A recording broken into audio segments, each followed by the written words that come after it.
चलिए तो शुरू करते हैं आज का सेशन। देखिए पहला क्वेश्चन आपकी स्क्रीन पे ये दे रखा है कि कार्य का मात्रक है। पहला क्वेश्चन दे रखा है कि निम्न में से कार्य का मात्रक क्या है।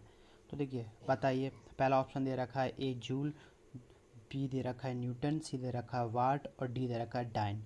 तो देखिए इसका सही आंसर हो जाएगा, बताइए आप। तो इसका सही आंसर हो जाएगा जूल। जो कार्य का मात्रक होता है वो जूल होता है। अच्छा न्यूटन किसका मात्रक होता है? न्यूटन जो मात्रक होता है वो बल का मात्रक होता है। अच्छा वाट किसका मात्रक होता है? जो वाट मात्रक होता है वो शक्ति का मात्रक होता है, पावर। ठीक है। और डाइन डाइन सीजस मात्रक होता है बल का। जो डाइन है ना वो बल का सीजस मात्रक होता है। ठीक है ना। देखिए आज का जो सेशन है ये आपका फिजिक्स का है, जो कि साइंस का एक पार्ट है।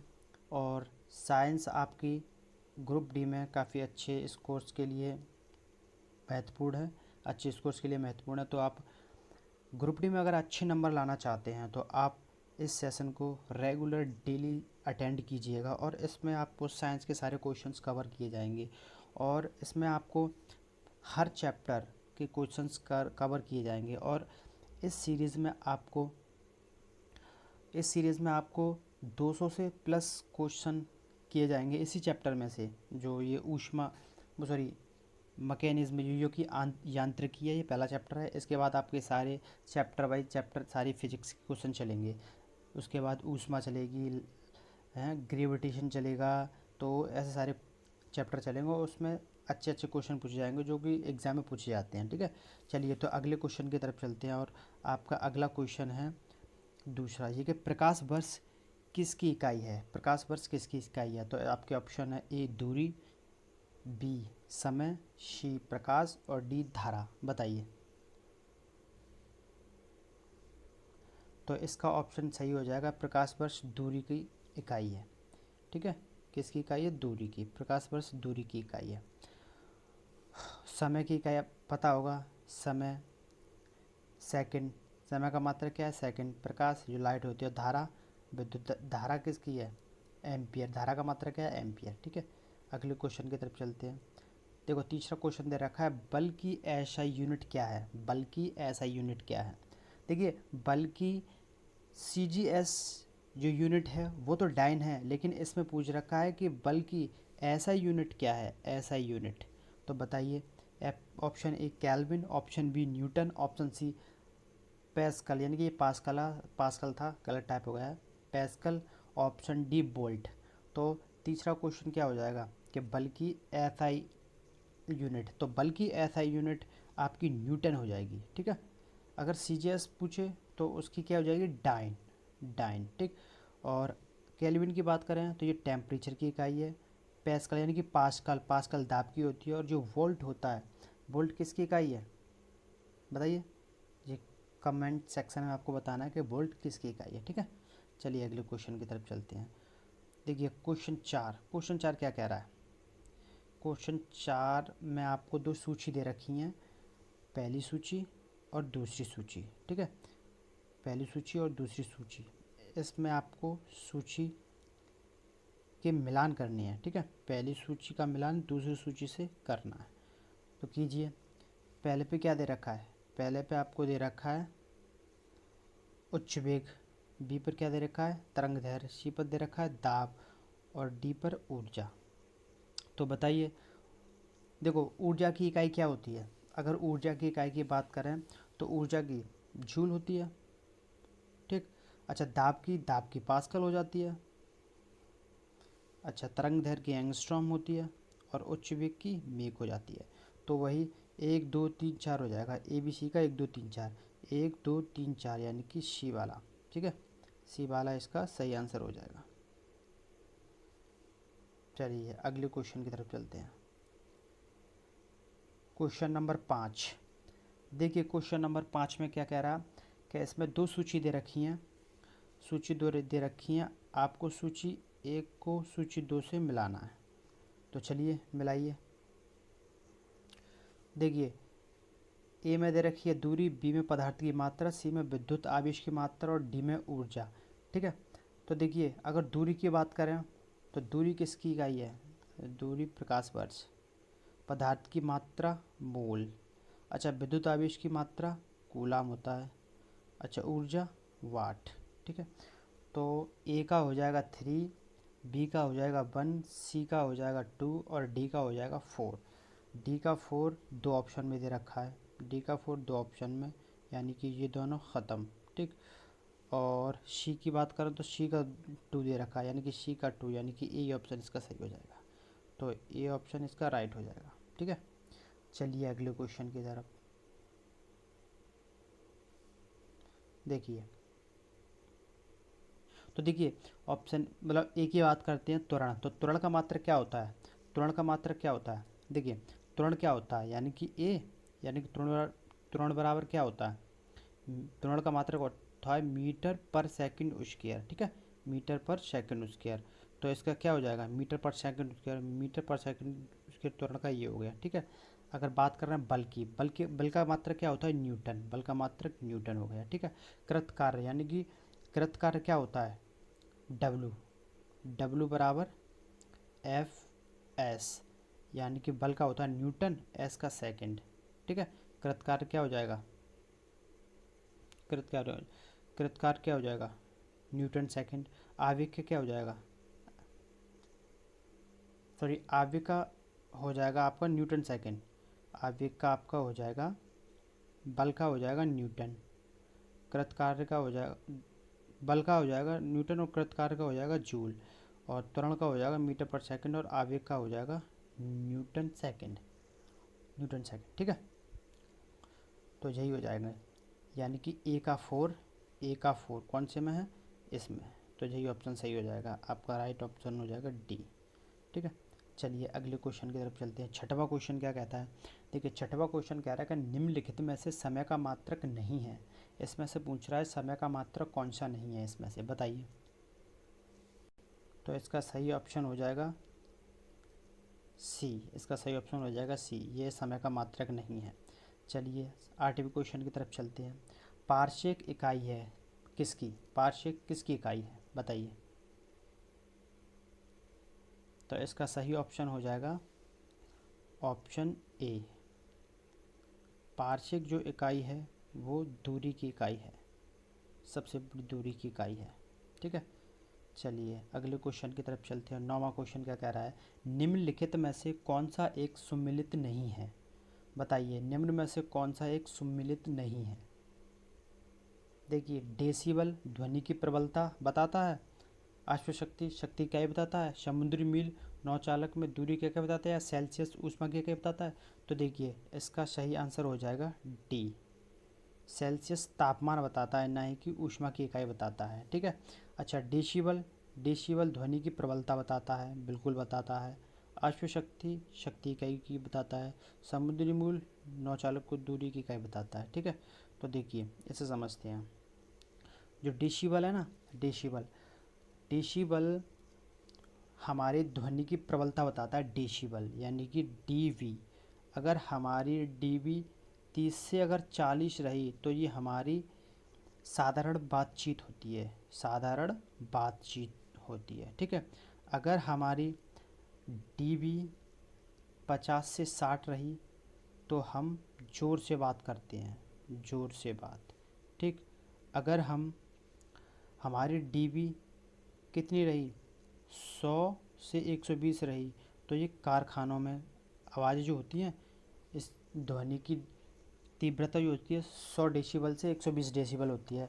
और जेट विमानों की जो आवाज़ें होती है, जेट विमान जो शोर करते हैं, उसकी जो तीव्रता, ध्वनि की तीव्रता होती है डेसिबल में, तो वो 140 से 150 तक होती है। ठीक है। और ये अश्वशक्ति आपको पता ही है, एक अश्वशक्ति बराबर एक हॉर्स पावर, यानी कि अश्वशक्ति बराबर 746 वाट होता है, 746 वाट। ठीक है। चलिए आगे चलते हैं। 10वां क्वेश्चन, ल्यूमेन किसका मात्रक है? ल्यूमेन किसका मात्रक है? ऑप्शन ए ज्योति तीव्रता का, ऑप्शन बी ज्योति फ्लैश का, ऑप्शन सी प्रयुक्त दोनों का, या डी इनमें से कोई नहीं, बताइए। तो इसका सही आंसर हो जाएगा ज्योति फ्लैश का। ज्योति फ्लैश का ल्यूमेन मात्रक है। चलिए अगले क्वेश्चन की तरफ चलते हैं। बताइए भौतिक मात्रा ज्योति की इकाई क्या है? ज्योति की इकाई क्या है, मतलब ज्योति का जो मात्रक है वो क्या है, ये पूछ रहा है इसमें, बताइए। तो इसका सही आंसर हो जाएगा ऑप्शन सी। इसका सही आंसर हो जाएगा ऑप्शन सी, लक्ष्य। चलिए 12वें क्वेश्चन की तरफ चलते हैं। पास्कल इकाई है, पास्कल किसकी इकाई है? आप सभी जानते हैं पास्कल किसकी इकाई है, बताइए। पास्कल, पास्कल पता है दाब की इकाई है।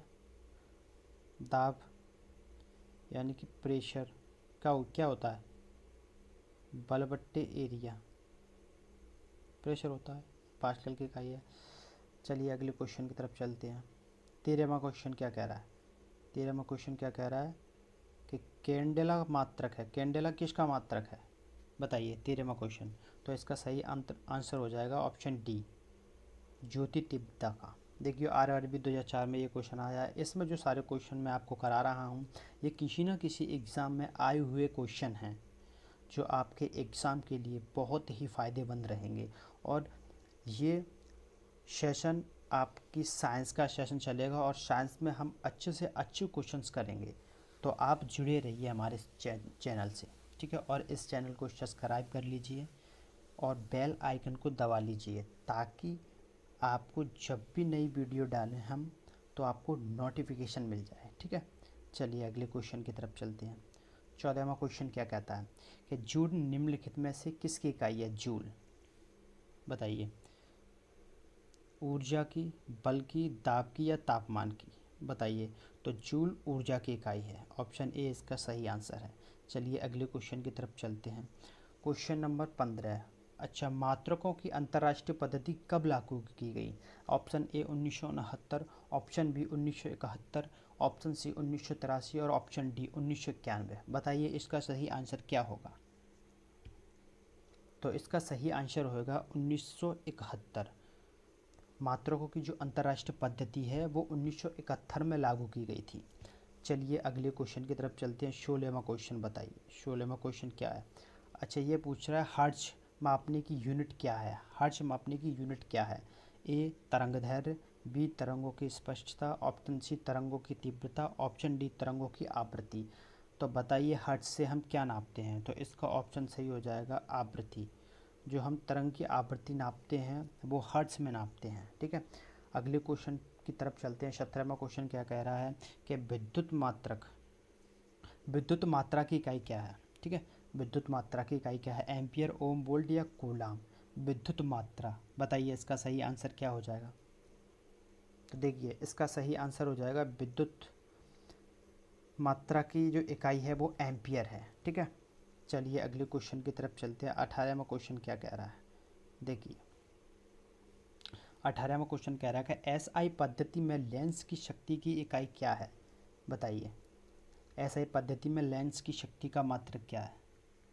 तो इसका सही आंसर हो जाएगा डायोप्टर, ऑप्शन बी इसका सही आंसर हो जाएगा। चलिए अगले क्वेश्चन की तरफ चलते हैं। 19वां क्वेश्चन क्या कह रहा है? डेसिबल किसे नापने के लिए प्रयोग में लाया जाता है? डेसिबल, बताइए इसका सही आंसर क्या हो जाएगा? खून में हीमोग्लोबिन, पेशाब में शक्कर, वायु में कण या वातावरण में ध्वनि? तो डेसिबल आप सभी को पता है, डेसिबल डीबी जो कि मैं पहले बता चुका हूँ अभी कि सारा मतलब ज़ोर से बात करने की ये 50 से 60 डेसिबल होता है। और जेट इंजनों की जो वायुयान होती है उसकी जो ध्वनि होती है वो 140 से 150 तक डेसिबल तक होती है। तो इससे हमें पता पड़ रहा है कि जो वातावरण में वो वायु जो डेसिबल किसे नापने के लिए प्रयोग किया जाता है तो वही वातावरण में ध्वनि यानी कि आवाज़, शोर, वो नापने के लिए प्रयोग किया जाता है। तो इसका सही आंसर हो जाएगा ऑप्शन सी, 19 का सही आंसर हो जाएगा ऑप्शन सी। चलिए अगले क्वेश्चन की तरफ। Question number 20। एम्पियर क्या नापने में काम आता है? एम्पियर, बताइए इसका सही आंसर क्या हो जाएगा? तो देखिए इसका सही आंसर हो जाएगा एम्पियर करंट को मापता है। करंट, विद्युत धारा का मात्रक क्या है? एम्पियर। करंट और विद्युत धारा, ठीक है। चलिए अगले क्वेश्चन की तरफ चलते हैं। चलिए 20वां क्वेश्चन आपकी स्क्रीन पर है, बताइए इसका सही आंसर क्या हो जाएगा? देखिए 20वें क्वेश्चन में क्या कह रहा है? 20वां क्वेश्चन आपको पूछ रहा है कि एम्पियर क्या मापने की इकाई है? एम्पियर से हम क्या मापते हैं? बताइए इसका सही आंसर क्या होगा? ऑप्शन ए दे रखा है आपको वोल्टेज, ऑप्शन बी दे रखा है करंट, ऑप्शन सी दे रखा है प्रतिरोध और ऑप्शन डी दे रखा है पावर। बताइए इसका सही आंसर क्या हो जाएगा? देखिए तो इसका सही आंसर हो जाएगा ऑप्शन बी यानी कि करंट। अभी ऊपर करके आए हैं कि विद्युत धारा को मापने की इकाई क्या है। विद्युत धारा यानी कि करंट को मापने की इकाई क्या है, एम्पियर। तो एम्पियर क्या मापता है, करंट। तो इसका सही आंसर हो जाएगा ऑप्शन बी। चलिए अगले क्वेश्चन की तरफ चलते हैं। यंग प्रत्यस्तता गुणांक का ऐसा मात्रक क्या है, यंग प्रत्यस्तता गुणांक, बताइए इसका सही आंसर क्या हो जाएगा। ऑप्शन ए दे रखा है डाइन बट्टे सेमी, ऑप्शन बी दे रखा है न्यूटन बट्टे मीटर, और ऑप्शन सी दे रखा है न्यूटन बट्टे मीटर स्क्वायर, और ऑप्शन डी दे रखा है मीटर स्क्वायर बट्टे सेकंड। बताइए इसका सही आंसर क्या हो जाएगा। तो देखिए इसका सही आंसर हो जाएगा ऑप्शन सी, न्यूटन बट्टे मीटर स्क्वायर। यंग प्रत्यस्तता गुणांक का ऐसा ही मात्रक न्यूटन बट्टे मीटर स्क्वायर होता है। चलिए अगले क्वेश्चन की तरफ चलते हैं। 22वां क्वेश्चन आपको दे रखा है कि निम्नलिखित युग्म में से किन भौतिक राशियों के समान विमीय सूत्र नहीं है, ये पूछ रहा है। तो बल तथा दाब का समान विमीय सूत्र है। बी कार्य और ऊर्जा का, इसका भी है। अच्छा, सी आवेग और संवेग का, इसका भी है। हाँ, और डी का भी है। देखिए बल और दाब का, कार्य और ऊर्जा का, आवेग और संवेग, और भार और बल, इनमें से पूछ रहा है कि किसका विमीय सूत्र नहीं है, समान विमीय सूत्र नहीं है। देखिए इन दोनों का विमीय सूत्र समान निकलेगा, इन दोनों का विमीय सूत्र समान निकलेगा, इसका भी विमीय सूत्र समान लिखने का, लेकिन ऑप्शन ए जो दे रखा है इनका विमीय सूत्र समान नहीं निकलेगा। देखिए क्यों नहीं निकलेगा, क्योंकि देखिए दाब यानी कि प्रेशर का सूत्र क्या होता है, बल बट्टे एरिया, और बल का क्या होता है, एफ बराबर एम ए यानी कि द्रव्यमान इंटू वेग। तो इनका जब विमीय सूत्र निकालेंगे तो वो दोनों अलग निकलेंगे। ठीक है, चलिए अगले क्वेश्चन की तरफ चलते हैं। 23वां क्वेश्चन बोल रहा है कि एक खगोलीय इकाई संबंधित है किससे, सूर्य एवं पृथ्वी के बीच की दूरी से, चंद्रमा एवं पृथ्वी के बीच की दूरी से, उपयुक्त में से कोई नहीं, या सूर्य एवं चंद्रमा की बीच की दूरी से। बताइए 23 का क्या सही होगा। तो देखिए इसका सही आंसर हो जाएगा ऑप्शन ए, जो खगोलीय इकाई है वो सूर्य एवं पृथ्वी के बीच की दूरी की मापने की इकाई है। ठीक है, चलिए अगले क्वेश्चन की तरफ चलते हैं। 24वां क्वेश्चन आपको दे रखा है, निम्नलिखित में से कौन सी अविमीय राशि है जिसकी कोई विमा नहीं है, वह निम्न में से कौन सी राशि है। ऑप्शन ए दे रखा है विकृति, ऑप्शन बी दे रखा है श्यानता गुणांक, ऑप्शन सी दे रखा है गैस नियतांक, और ऑप्शन डी दे रखा है प्लांक नियतांक। बताइए तो इसका सही आंसर क्या हो जाएगा। देखिए तो इसका सही आंसर हो जाएगा ए, विकृति की कोई भी बीमा नहीं होती, और इन सभी तीनों की बीमा होती है। ठीक है, चलिए अगले क्वेश्चन की तरफ चलते हैं। 25वां क्वेश्चन दे रखा है कि निम्नलिखित में से कौन एक सदिश राशि नहीं है, सदिश राशि पूछ रहा है ये। ठीक है, देखिए मैं अब आगे से सीरीज़ लाऊंगा, आपकी जो सीरीज़ लाऊंगा साइंस की, साइंस में सबसे पहले हम फिजिक्स को कंप्लीट करेंगे। आपको मैं थ्योरी बढ़ाऊंगा फिजिक्स में, और बहुत ही अच्छे से थ्योरी हम कंप्लीट करेंगे, और थ्योरी में हर एक चैप्टर अच्छे से पढ़ेंगे। फिजिक्स में, केमिस्ट्री में और बायो में हर सब्जेक्ट को हम डीप से पढ़ेंगे। और आप अगर ये चाहते हैं कि मैं थ्योरी में इन्हें लेकर आऊँ एमसीक्यू के साथ, तो आप कमेंट में मुझे बता दीजिए कि सर इस सीरीज को चलने दें। तो ठीक है, चलिए अगले क्वेश्चन की तरफ चलते हैं। तो ये दे रखा है 25 में, निम्न में से कौन सी एक सदिश राशि नहीं है। इसमें पूछ रहा है कि सदिश राशि निम्न में से कौन सी नहीं है, ये नहीं पूछ रहा है कि कौन सी सदिश राशि है, तो इनमें से कौन सी सदिश राशि नहीं है। तो इसमें मैं आपको डायरेक्ट बता दे रहा हूँ, मैं सभी को नहीं बताऊँगा कौन सी सदिश होती है कौन सी अदिश होती है। तो मैं आपको जब थ्योरी पढ़ाऊँगा उसमें सारी चीज़ डिस्कस करेंगे। तो 25 का ऑप्शन डी हो जाएगा सही, द्रव्यमान जो है वो एक सदिश राशि नहीं है। बाकी की जो संवेग, वेग और कोणीय वेग, ये सभी सदिश राशि है। ठीक है, चलिए अगले क्वेश्चन की तरफ चलते हैं। 26वां क्वेश्चन कह रहा है कि सदिश राशि है। 26वें क्वेश्चन में आपको पूछ रहा है कि निम्न में से सदिश राशि कौन सी है। तो इसका सही आंसर हो जाएगा संवेग हमारी सदिश राशि है, बाकी की ये सभी अदिश राशियाँ हैं। ठीक है, चलिए अगले क्वेश्चन की तरफ चलते हैं। 28वां क्वेश्चन क्या कह रहा है कि निम्नलिखित में से कौन सी राशि सदिश नहीं है। 28वां क्वेश्चन बोल रहा है कि निम्नलिखित में से कौन सी सदिश राशि नहीं है। देखिए 28 में ऑप्शन दे रखा है विस्थापन, वेग, बल और आयतन। तो इसका सही आंसर हो जाएगा ऑप्शन डी, आयतन। ठीक है। 29वां क्वेश्चन, निम्नलिखित में से सदिश राशि है। ये पूछ रहा है कि निम्नलिखित में से कौन सी एक सदिश राशि है, 29वां क्वेश्चन। तो 29 का सही आंसर हो जाएगा ए। अभी मैं पीछे बताकर आ रहा हूँ कि वेग, समवेग ये सभी सदिश राशियाँ हैं। तो इसमें वेग सदिश राशि है, बाकी की ये सारी अदिश राशियाँ हैं। ठीक है, बाकी की ये सभी अदिश राशियाँ हैं। चलिए अगले क्वेश्चन की तरफ चलते हैं। 30वां क्वेश्चन क्या कह रहा है कि निम्नलिखित में से कौन सा एक व्युत्पन्न परिणाम नहीं है। बताइए 30 का ऑप्शन कौन सा सही रहेगा। ए घनत्व, बी द्रव्यमान, सी आयतन और डी चाल। बताइए।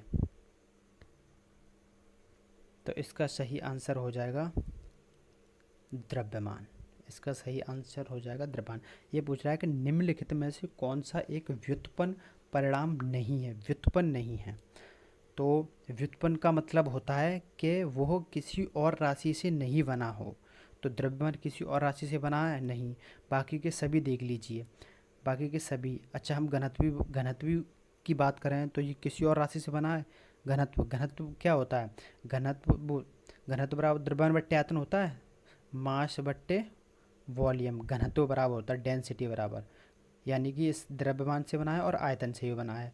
ठीक है। अगर चाल की बात करें तो चाल बराबर क्या होता है, चाल बराबर दूरी बट्टे समय, यानी कि डिस्टेंस अपॉन टाइम। यानी कि ये डिस्टेंस से भी बना है, यानी कि जो चाल हमारी बनी है वो किस किस से बनी है। एक तो डिस्टेंस चाहिए, इसके लिए टाइम चाहिए। अगर आयतन की बात करें, आयतन के लिए क्या चाहिए, आयतन के लिए लंबाई चाहिए, चौड़ाई चाहिए और ऊंचाई चाहिए, तीनों चीज़ चाहिए। लेकिन द्रव्यमान के लिए कुछ और चाहिए नहीं। तो ये व्युत्पन्न परिणाम नहीं है। ठीक है। चलिए अगले क्वेश्चन की तरफ चलते हैं। त्वरण ज्ञात करने का सही सूत्र निम्न में से कौन सा है। बताइए। आपको पता होगा गणित फिजिक्स में कि न्यूटन के गति के 3 नियम हैं। तो उन्हीं में से ये है। बताइए इसमें से कौन सा ऑप्शन सही नहीं है। तो देखिए बता देता हूँ मैं, इसमें आपको न्यूटन के नियम पता होंगे कि मतलब न्यूटन की गति के तीनों नियम पता होंगे। पहला नियम है v बराबर u प्लस के ए टी। ठीक है।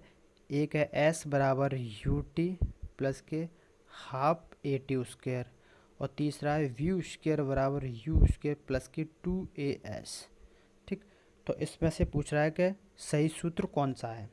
तो इसमें से सही सूत्र पूछ रहा है कौन सा है। तो देखिए पहले वाले की अगर हम बात करें, पहला वाला क्या है, v बराबर u प्लस के ए टी।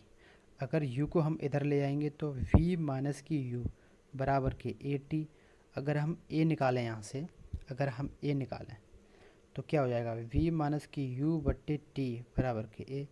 तो इससे हमारा ए ऑप्शन सही हो जाएगा। 31 का ए ऑप्शन हमारा सही हो जाएगा। तो यही हमारा सही आंसर है। ठीक।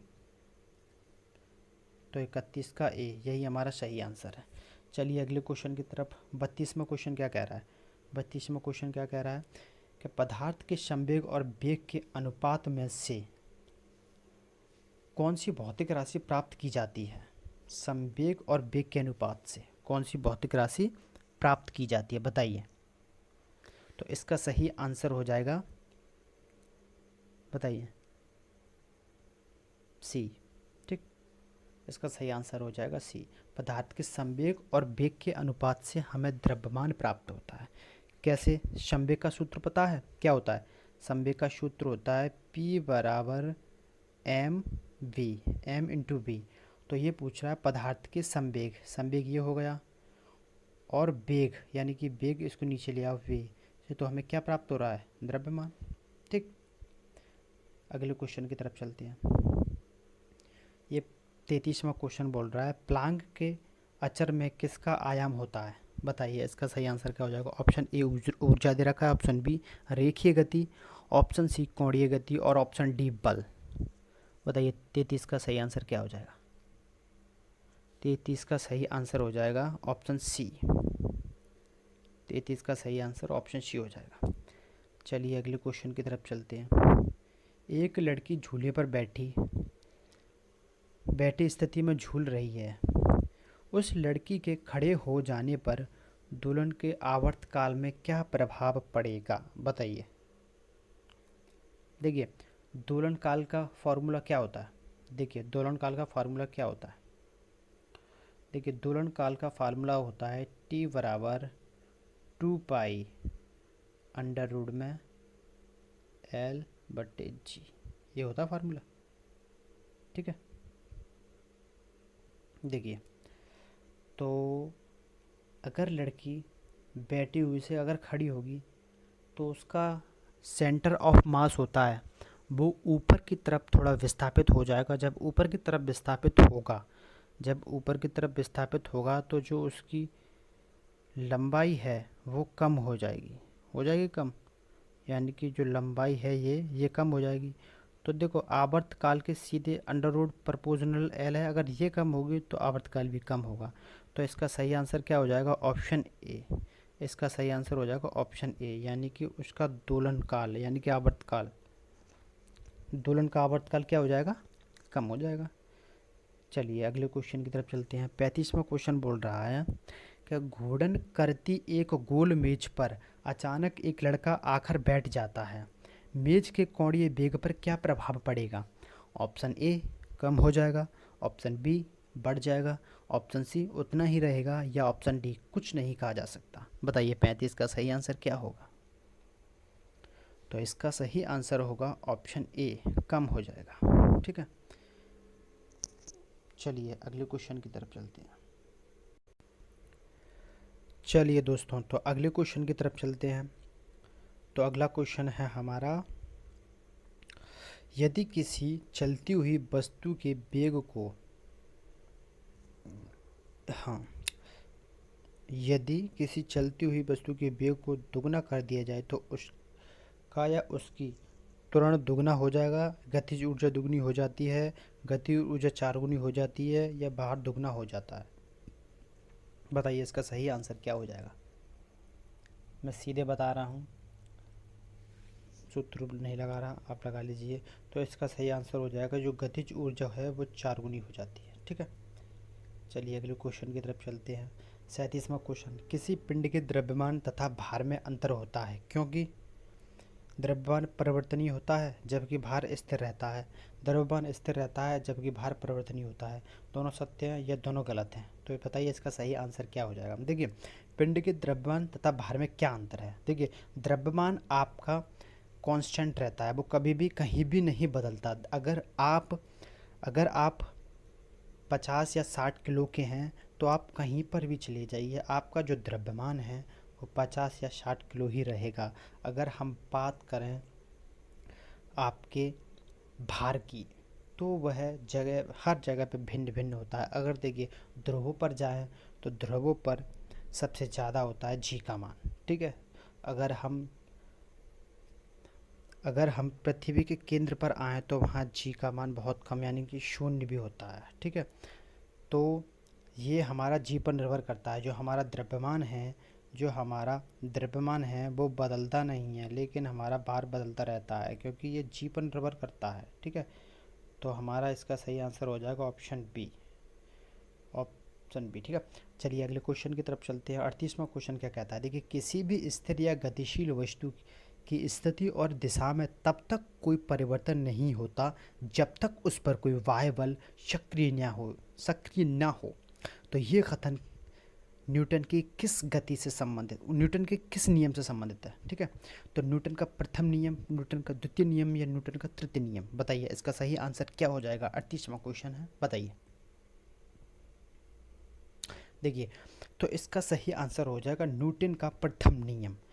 न्यूटन का प्रथम नियम यही बोलता है कि कोई वस्तु, कोई भी बॉडी भ्रामावस्था में जब तक बनी रहेगी जब तक कि उस पर कोई बाह्य बल लगाकर उसे गतिज अवस्था में ना लाया जाए। ठीक है, यह न्यूटन की गति का प्रथम नियम है। प्रथम नियम को ही हम जड़त्व का नियम बोलते हैं। ठीक है, प्रथम नियम को भी हम जड़त्व का नियम बोलते हैं।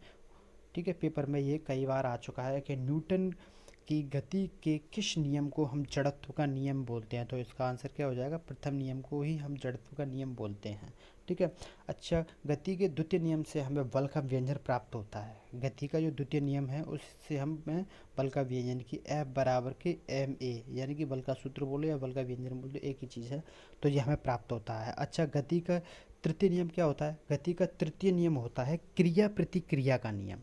किसी भी वस्तु पर हम जितना बल लगा रहे हैं वो वस्तु भी हम पर उतना ही बल लगा रही है। पृथ्वी पर हम अगर खड़े हैं तो पृथ्वी भी हम पर उतना ही बल लगा रही है। ठीक है, चलिए अगले क्वेश्चन की तरफ बात करते हैं।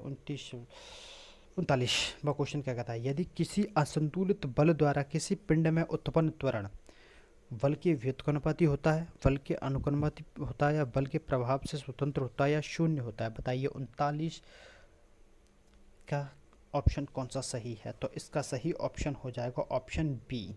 ऑप्शन बी हो जाएगा इसका सही आंसर। बल के अनुक्रमानुपाती होता है असंतुलित बल। ठीक है, पिंड के किस के बल के अनुक्रमानुपाती होता है? चलिए अगले क्वेश्चन की तरफ चलते हैं हम।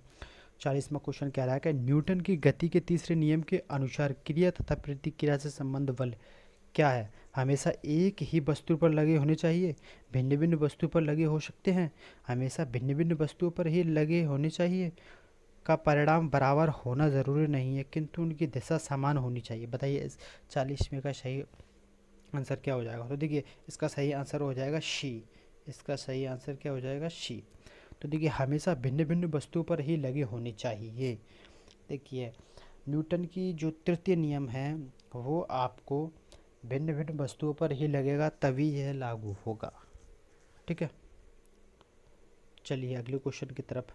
प्रत्येक क्रिया के बराबर व विपरीत दिशा में एक प्रतिक्रिया होती है, यह कथन है, पता ही है आपको, ये तृतीय नियम है। चलिए अगले क्वेश्चन की तरफ। जल में तैरना न्यूटन की गति के किस नियम के कारण संभव है?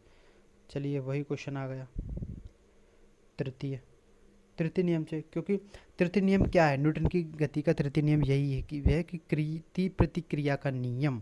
अगर किसी वस्तु पर हम बल लगा रहे हैं तो वो वस्तु भी हम पर उतना ही बल लगा रही है। अगर पानी में हम धक्का दे रहे हैं अपनी पैरों से तो पानी भी हमें आगे की तरफ धक्का देगा, तभी तो हम आगे बढ़ेंगे। तो ये तीसरा नियम हो गया। ठीक है, 43वां। कोई पिंड तब तक विराम अवस्था में ही बना रहेगा जब तक उस पर कोई पायबल कार्य नहीं करता, यह कथन किसका है? बताइए। न्यूटन का ही है ना? न्यूटन का ही है।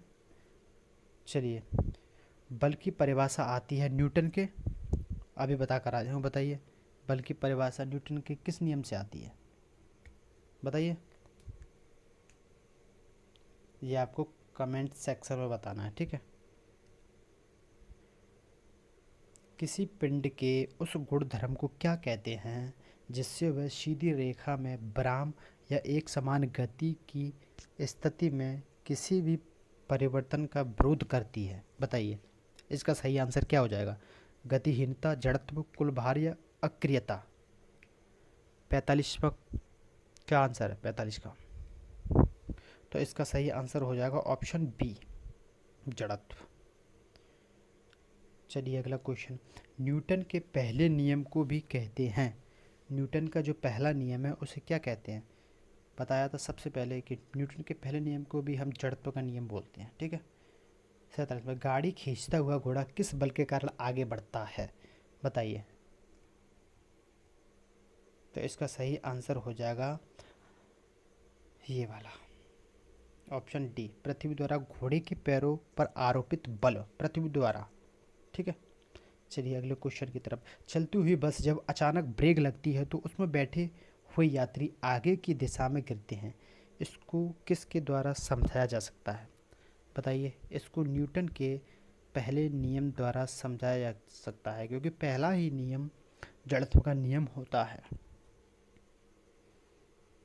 रॉकेट किस सिद्धांत पर कार्य करती है? बताइए, रॉकेट किस सिद्धांत पर कार्य करती है? ऑप्शन ए न्यूटन का तृतीय नियम, ऑप्शन बी न्यूटन का प्रथम नियम, ऑप्शन डी आक्रमण सिद्धांत, और ऑप्शन सी न्यूटन का द्वितीय नियम। अच्छा, रॉकेट किस सिद्धांत पर कार्य करती है? वही क्रिया प्रतिक्रिया किस नियम में है? न्यूटन के तृतीय नियम में। तो इसी सिद्धांत पर ये कार्य करती है। ठीक है, ऑप्शन ए इसका सही आंसर हो जाएगा। चलिए हम आज के वीडियो का ये लास्ट क्वेश्चन है। देखिए, अश्व यदि एकांक चलना प्रारंभ कर दे तो अश्वरोही के गिरने की आशंका के कारण जड़त्व, आघूर्ण, द्रव्यमान का संरक्षण नियम, या गति के तीसरा नियम, या विराम जड़त्व? बताइए। 50वां जो क्वेश्चन है, लास्ट में क्वेश्चन है, तो इसका सही आंसर आपको क्या लग रहा है? तो इसका सही आंसर हो जाएगा ब्राह्म का जड़प।